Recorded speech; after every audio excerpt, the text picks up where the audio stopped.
สบายดีครับสบายดีพี่น้องชาวFCมื้อนี้กินแก้วพากินสิพากินเนาะโอ้ยเพียกับเพียคมๆนะนะ30หรือ31 32ก็ได้คู่กันนั่งตับบ้านๆตับบ้านๆนะพี่น้องเนี่ยได้มาบัลละเครือมักพริกหอมปอมหอมชีครบสุดเลยได้สิพากินเขาไม่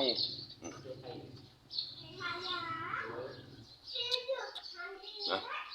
กินน้ำกันนะพี่น้องนะผู้ใดเห็นกดไลค์กดแชร์เลยอยากมาเกิน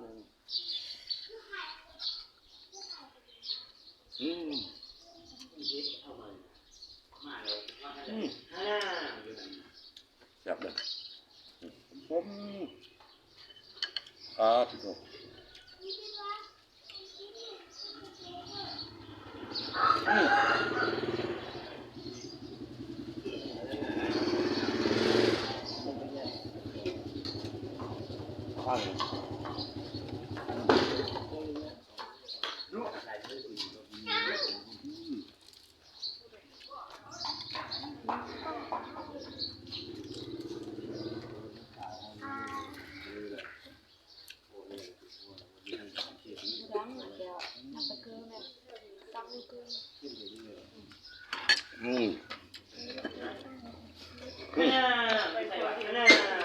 ตักเอาก็ได้บ่ถูกมาละมากใหญ่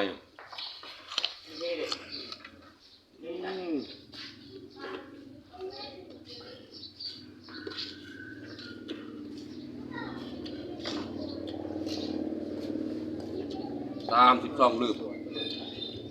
ตับบ้านๆตับบ้านๆ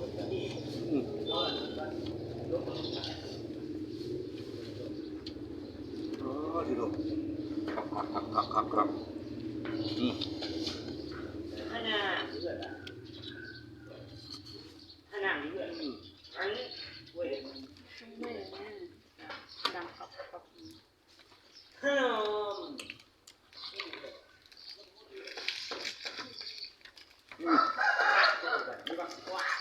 ทำไมเข้า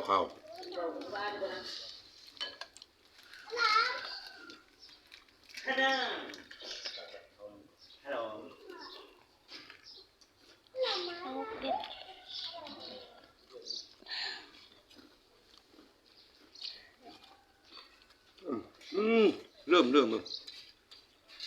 ต้องใส่กระเทียมเลยเสื้อ11ตัว12นั่งกินเนาะตัว13นอนที่ในห้องเลยพี่น้องเด้อ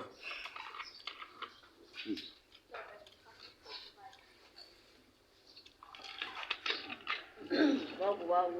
สบายดีขอโทษขออภัยเด้อบ่ได้บ่มักกับกินเนาะเรื่องนี้เนาะข้าพเจ้าใช่มันบ้าบ่ได้กินเด้อก็กินอันนี้แหละกินต่าง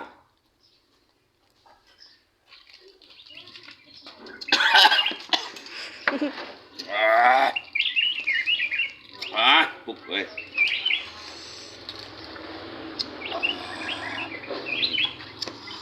กูขนาดก็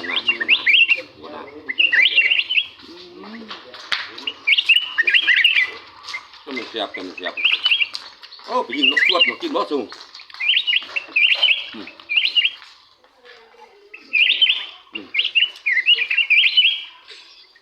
มึงน่าจะพาไปนกชวดเนาะ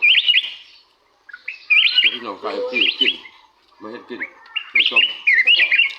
ผู้ใดเบิ่งช่วยกดไลค์กดแชร์เลยเด้อติดตาม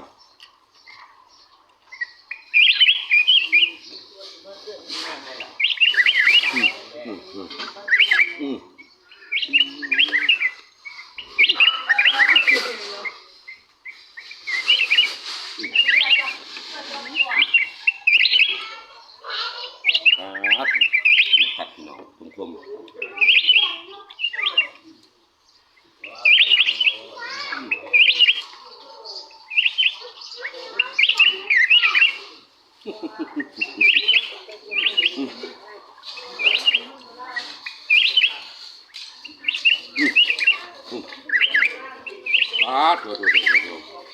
จังแซ่บ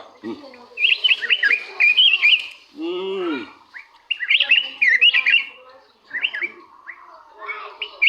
ขนาด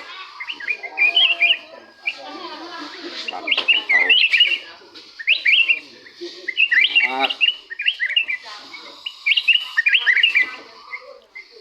อย่าไปคุม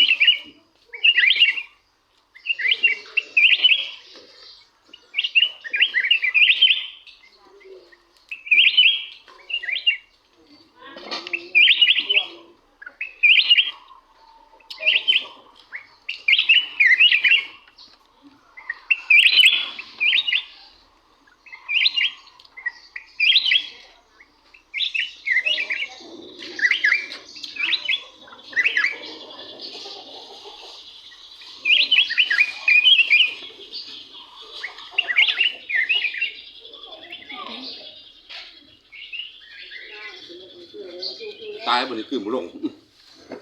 ตายเลย โอ้ยพี่น้องเอ้ยกินวัดผู้ตายสิได้ผู้ย่างไว้เพื่อนเนาะผู้ย่างแล้วมาเบิ่งข้าพเจ้าดิเด้อช่วยกดไลค์กดแชร์เลย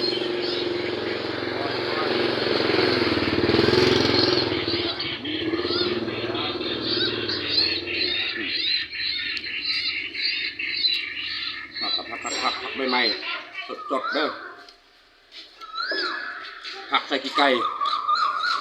สด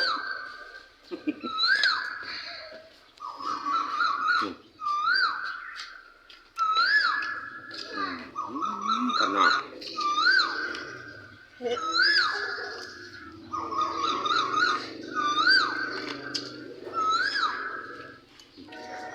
เข้าไปไหม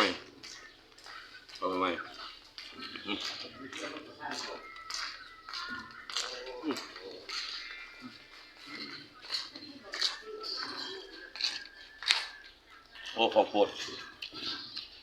ที่หนองสายซี่เนาะร้านตักๆไม่สดๆร้อนๆขายอยู่ตลาดมาแต่เมื่อวานนี่เด้อมื้อนี้ตอนเช้าเนาะ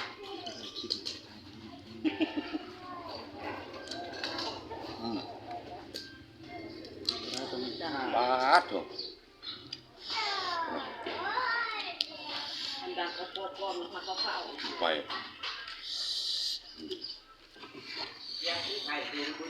ปาดโถโมล่ะ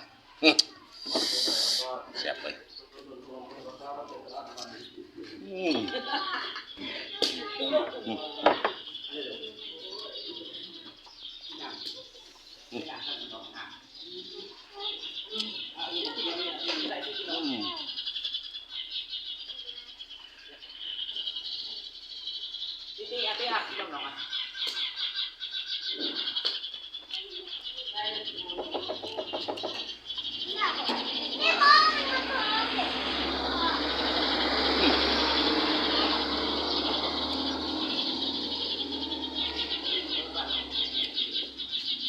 กับข้าวเนี่ยพวกแบบทำมาจะไม่เต่าเลยแต่เต่าธรรมชาติว่าแต่งัวนี่ก็งัวกล้วยเลี้ยงเองเลยพี่น้องสดๆใหม่ๆกินยาพันธุ์ฝรั่ง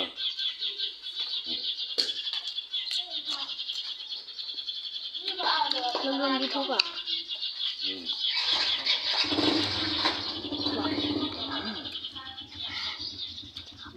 นั่นครับผักซี่หอมผักซี่ลาวเนาะ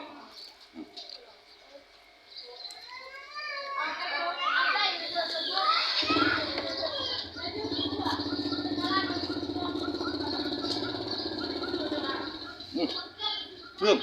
ก็ไปคูเนาะก็ไปคู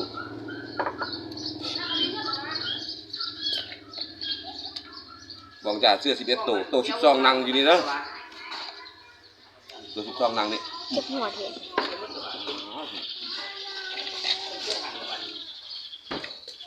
ครับพี่น้องครับตัว13นอนอยู่ห้องทาได้กินนี่แหละได้เป็นนอนก็ขออภัยเด้อผู้ใดบ่มักก็บ่กินเนาะ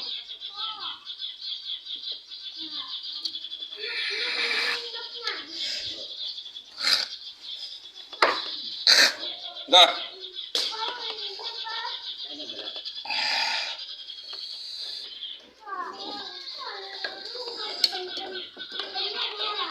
อืมตับยอนวันๆง่อยใจอืมสดมาแต่พุ่งข้าวคั่วอยู่ได้อืมสัตว์อันนี้สดร้อนๆเลย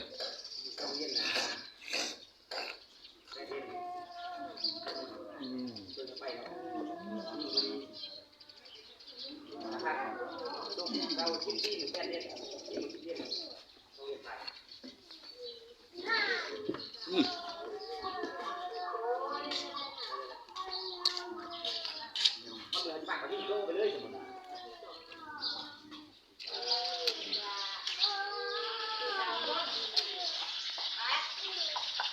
เฮ้ยบ่อืมเอา